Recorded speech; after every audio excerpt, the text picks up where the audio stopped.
Hello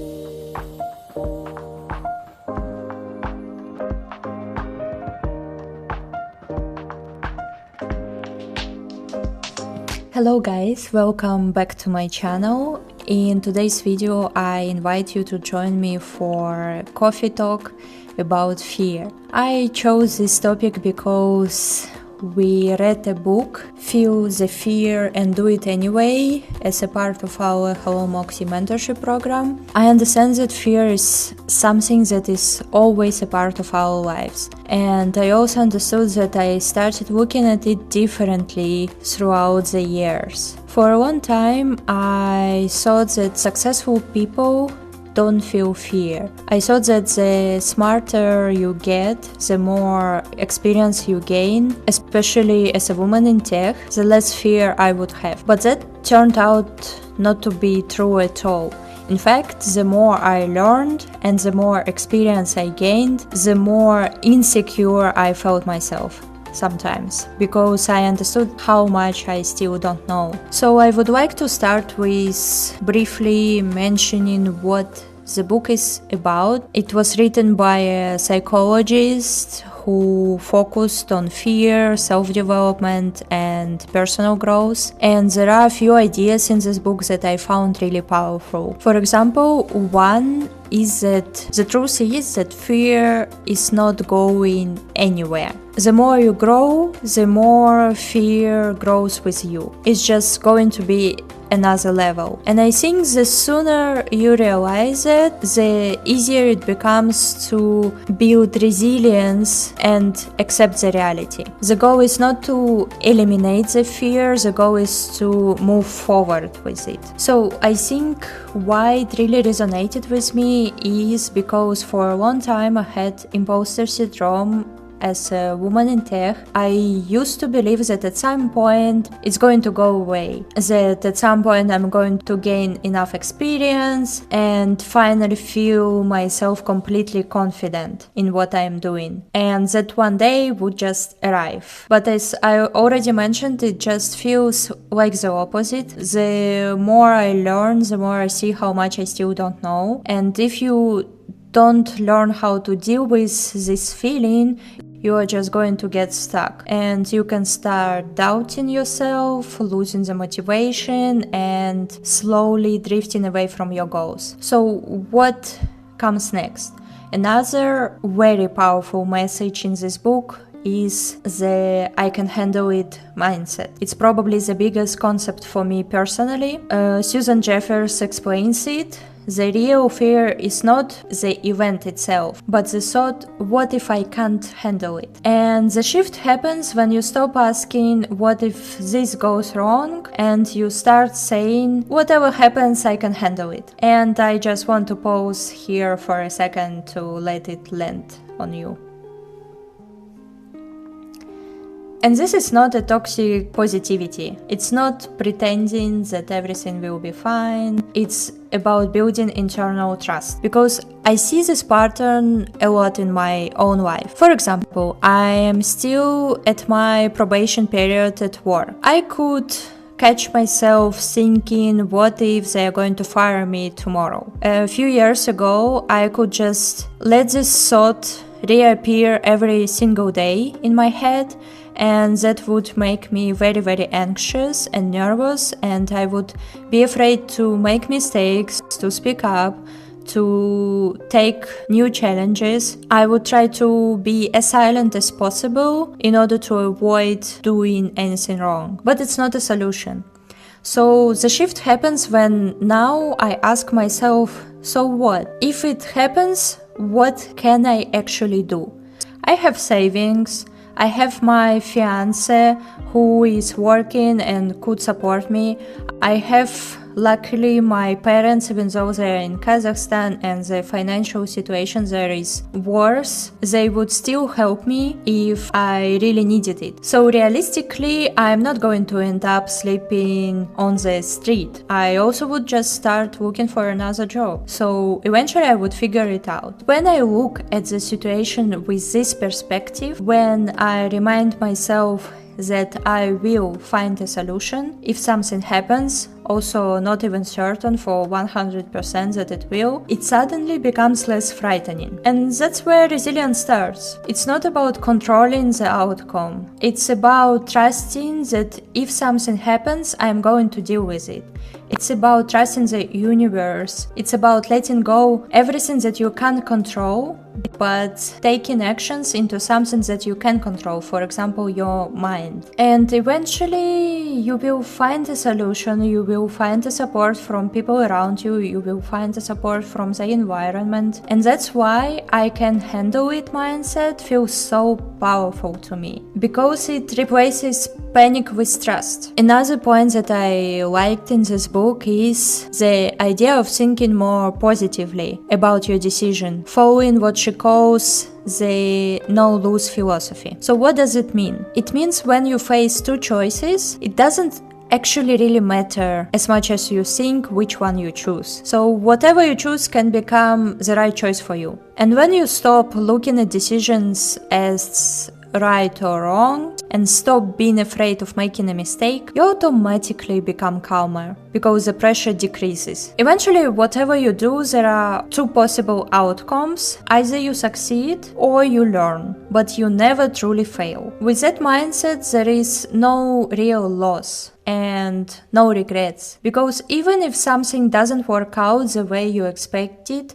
it still gives you clarity, experience, and growth. And probably the last idea that I want to mention from this book is taking responsibility for your life. This is something that has been part of my mindset for many years already, and I think it's also one of the reasons why I eventually moved from Kazakhstan. Unfortunately, something that I observed there, and still something I hear from my mom, what she experiences, is that many people there fall into victim mindset, and it means that they think that the life happens to them. The conditions are bad, the system is difficult, circumstances are unfair, and there is nothing you can do about it. So you waiting for someone to rescue you or for something external to change. And fortunately, I realized quite early that this mindset is definitely not for me. I wanted to develop what I would call a creator mindset,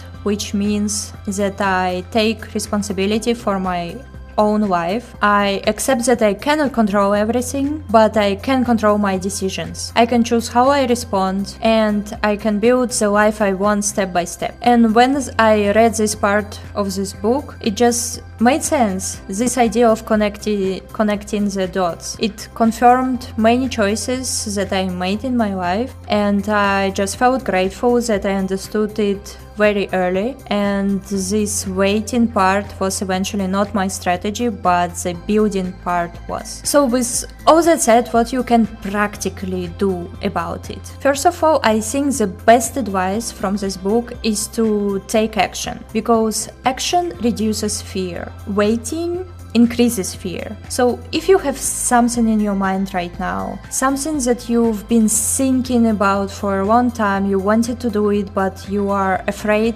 even to begin, take the first step. That's it. Action is what helps you overcome the fear. There is no other way around it. For example, in my case, I was very afraid to move to another country, and it felt also very huge. And of course, something like that can feel very overwhelming. So instead of focusing on entire big goal, you break it down. You create a list of small tasks that you need to complete in order to achieve that goal, and you start with one of them. And once you begin, you are already in the process. You have less time to overthink and less time to imagine worst case scenarios. And step by step things start happening, and boom, you have already achieved what you planned. The same happened when I decided to switch my profession to tech. I kept asking myself, can I handle it? Am I smart enough? What if I fail? And I stayed in that loop for a while until I finally finally just started. And once I started, everything changed. I was already in the process, so there was no way back. And the same with this YouTube channel. It's still in a very early raw phase, but I don't care. It helps me grow. In the very beginning, I was very anxious. I was afraid of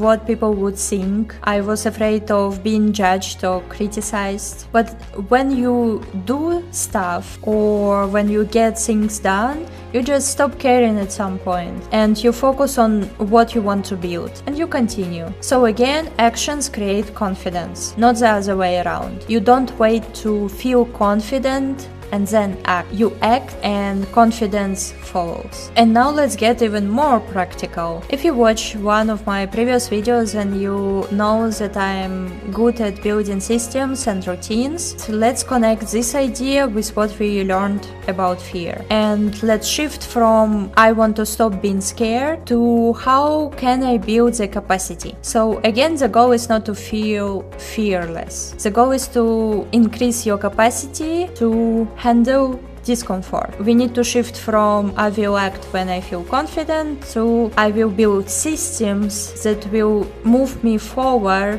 even when I am scared. Let me give you a few examples. As a woman in tech, I always found myself being afraid to speak up. I struggled with imposter syndrome, as I mentioned. I felt that I didn't really know what I was talking about, and I was afraid that people would think that I was incompetent. So what did I decide to do? I decided to start this YouTube channel. I started posting on LinkedIn. I started writing articles on Medium. I chose one topic I wanted to focus on and decided to go deep and build my expertise there. The idea was not even to gain followers or to become visible. The idea was to build my confidence as a woman in tech. And eventually you start seeing the payoff. So if before, when the colleague came to me with some question, I would just panic. I would worry that they would understand that I have no idea what I was talking about, and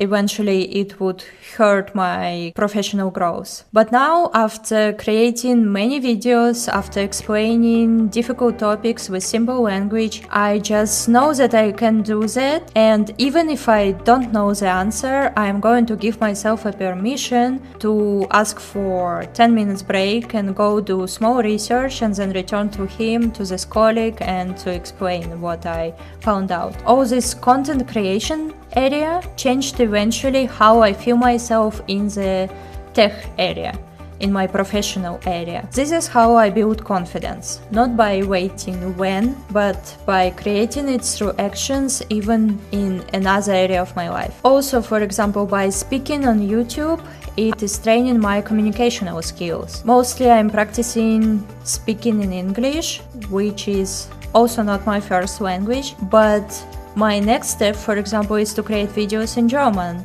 because I am not fully confident with my German language skills either. But that's a system. By doing it consistently, it naturally influence how I speak in meetings, how I communicate with colleagues, and how I can talk to decision makers, the people who eventually can promote me. So now when I eventually have something to say, I don't stay silent. Of course, I still think carefully what I want to say and how, but I am not longer paralyzed by fear because I built confidence in another area of my life and it just transferred. And that's the power of systems. So again, you don't eliminate the fear, you expand your capacity. To sum up, choose an area where you want to feel yourself confident, where you want to reach your next level, and have an honest conversation with yourself and understand what exactly you are afraid of. For example, if it is something relatively small like speaking up in the meetings, try